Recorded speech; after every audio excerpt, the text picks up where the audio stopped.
اور ایک فوجی یا مجاہد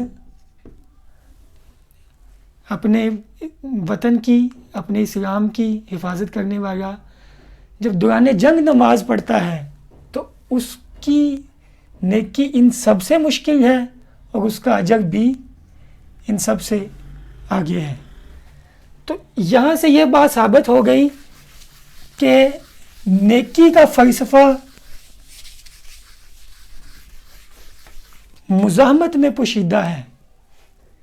اگر ہمیں مشکل نہیں تو وہ نیکی بھی نہیں۔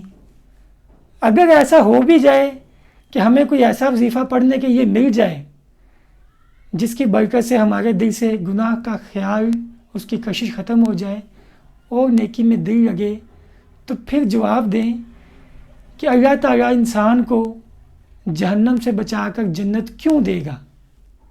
یہی تو انسان کا کمال ہے کہ وہ اپنے اندر جب شر کو دبا کر نیکی کا کام کرتا ہے تو وہ فرشتوں سے افضل ہے۔ اسی بات پر اللہ تعالیٰ اسے انعام دیتا ہے، ورنہ دوسری طرف فرشتے ہیں جو قیامت تک ایسی ایسی جماعتیں ہیں، رکوع میں ہیں، سجود میں ہیں، قیام میں ہیں، لیکن ان کے لیے کوئی اجر نہیں، کیونکہ ان کے اندر شر کا مادہ نہیں، ان کے اندر سے کوئی مزاحمت نہیں۔ انسان جب اپنے اندر شر کو دبا کر نیکی کرتا ہے تو یہی بات اللہ تعالیٰ کو زیادہ پسند ہے، اور اپنی اسی بات کی وجہ سے وہ فرشتوں سے افضل ہے۔ ہاں، لیکن آپ کے مسئلے کا ایک حل میرے پاس ہے۔ اگر آپ چاہتے ہیں نا کہ ہمیں کوئی ایسا وظیفہ ملے یا ایسا کوئی راستہ ملے کہ ہمارا دل گناہ سے دور ہو جائے اور نیکی کی طرف دل راغب ہو، تو اس کا سلوشن یہ ہے کہ مثال کے طور پر آپ کے اندر جو یہ بھی بڑی بات ہے کہ اللہ تعالیٰ نے آپ کو یہ سوچ عطا کی ہوئی ہے اور دل میں یہ خیال ہے کہ ہم گناہ سے بچ جائیں اور نیکی کی طرف راغب ہو جائیں، اپنے آپ میں یہ ایک پازیٹیو بات ہے اور ایمان کی موجودگی کی علامت ہے۔ لیکن یہ ایمان ابھی کمزور ہے۔ اس کو دو چیزیں اگر آپ دیں، نمبر ایک، فرض کر لیں یہ ایمان آپ کا پودا ہے چھوٹا سا، اس کو دو چیزیں چاہیے۔ نمبر ایک، اس کو خوراک، نمبر دو، حفاظت۔ خوراک کیا ہے اس کی؟ جو آپ کے ایمان کے پودے کو پروان چڑھائے گی وہ ہے کہ آپ ایسے لوگوں کی صحبت اختیار کریں، آپ ایسے لوگوں سے ملیں جو آپ کے اندر کے ایمان کو چارج کر دیں، آپ کو صحیح راستہ دکھائیں، آپ کو گائیڈ کریں، آپ کو اچھی باتیں سکھائیں، جن کے پاس بیٹھنے سے آپ کو اللہ کی یاد آئے، آپ کا ایمان بلند ہو، تو یہ آپ کو آپ کے ایمان کے پودے کو خوراک ملتی جائے گی۔ لیکن اس کے ساتھ ساتھ اس کی حفاظت بھی کرنی ہے۔ معاشرے میں جو ہمارے ارد گرد لوگ جو ہمیں نیکی سے روکتے ہیں، ان سے حفاظت بھی کرنی پڑے گی۔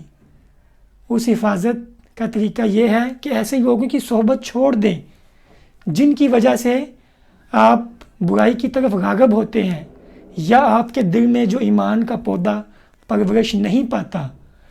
جب آپ اپنے ایمان کے پودے کو ایمان کی خوراک دیں گے، یعنی ایسے لوگوں سے ملیں گے جو آپ کو اپریشیٹ کریں گے، آپ کی نیکی میں مدد کریں گے اور آپ کو صحیح راستہ دکھائیں گے، اس سے آپ کے ایمان کے پودے کو خوراک ملے گی۔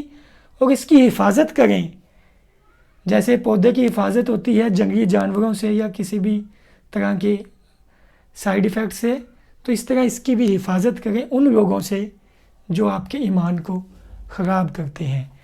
یہ ہے وہ راستہ۔